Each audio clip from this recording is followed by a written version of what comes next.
Ouais, on a une petite histoire qui nous est arrivée hier qu'on aimerait un petit peu partager. En fait, donc, on est parti de Paris hier à 11h, 13h35. On est arrivé le lendemain à 7h30. 7h30 heure locale en fait. Il est 23h en fait. Ouais, minuit. 23h minuit heure française.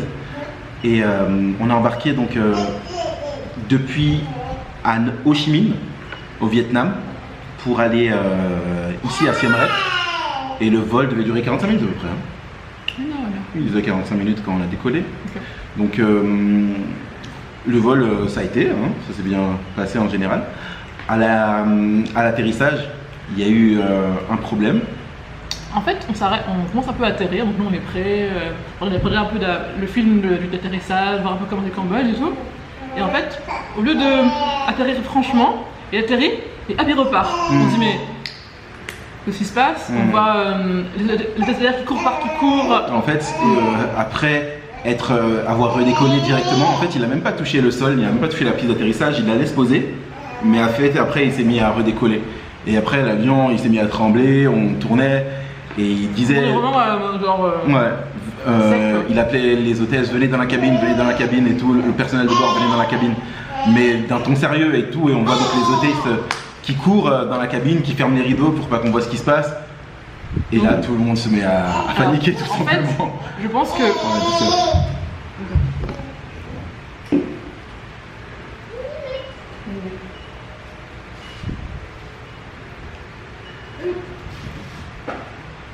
En fait, tout le monde était silencieux.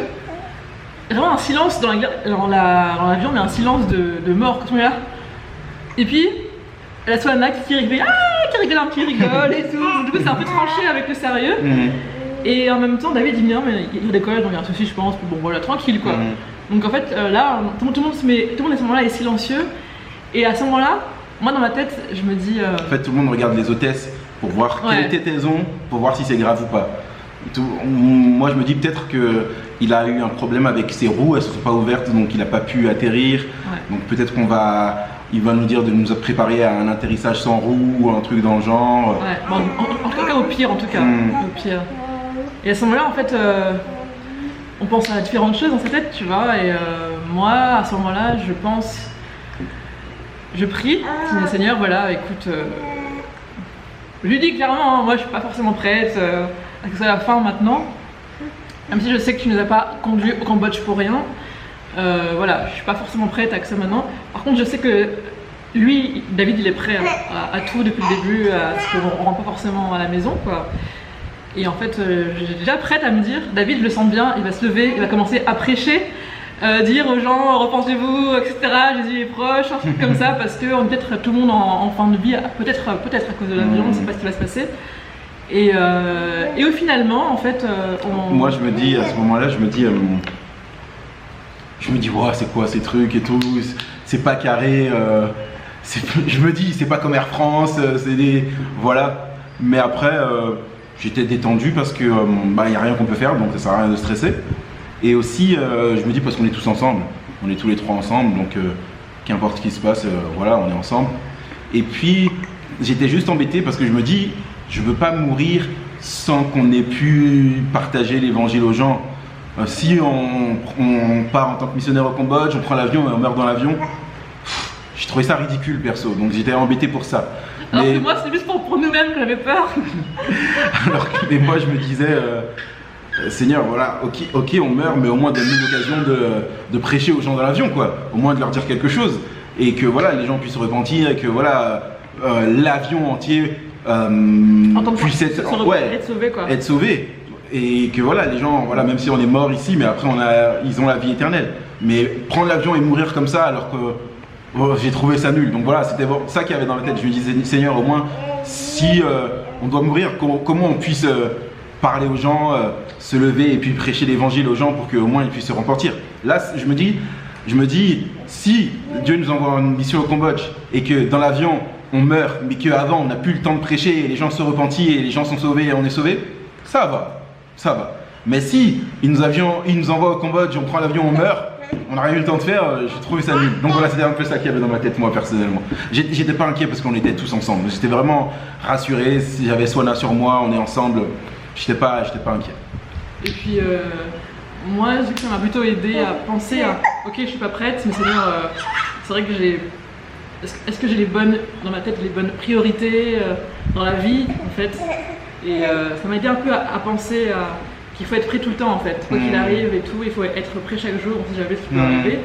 Et aussi, je me suis vraiment dit, voilà, Seigneur, si on s'en sort, c'est vrai, aide-nous à vraiment à être focus sur ce qui est important. C'est la mission, c'est la famille, et voilà, en fait. Franchement, voilà, être une bonne missionnaire, une bonne épouse, une bonne mère. Le reste, le reste c'est pas grave. C'est ça qui m'a un peu fait réfléchir dans ma tête. Ouais. Voilà, nous on vous encourage alors que le sabbat va bientôt commencer pour vous, que nous il est sur le point de commencer dans quelques minutes. Vraiment à toujours vous tenir prêts. On ne sait jamais quand est-ce que viendra la fin. Ça peut être n'importe. Ça peut être n'importe. En fait, là, ça fait un peu, on part au Cambodge, on est un peu fou. Même on est en Suisse ou en France.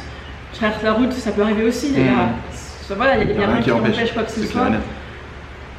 Nous, il y a des choses plus peut-être plus flagrantes ici. Il y a des maladies, il y a des choses, mais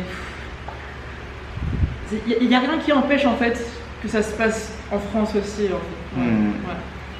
En tout cas, tenez-vous prêts parce qu'on ne sait jamais quand viendra la fin, quand on va clôturer notre histoire terrestre.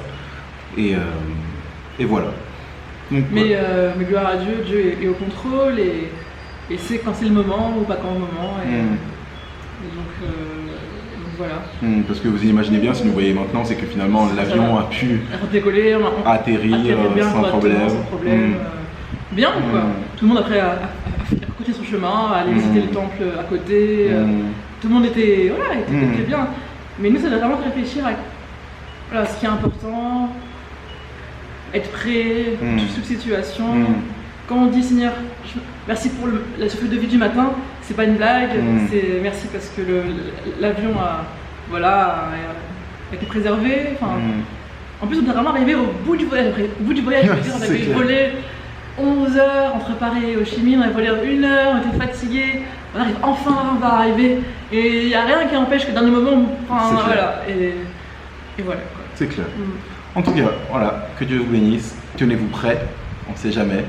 Et puis, voilà, bon, ça va à vous.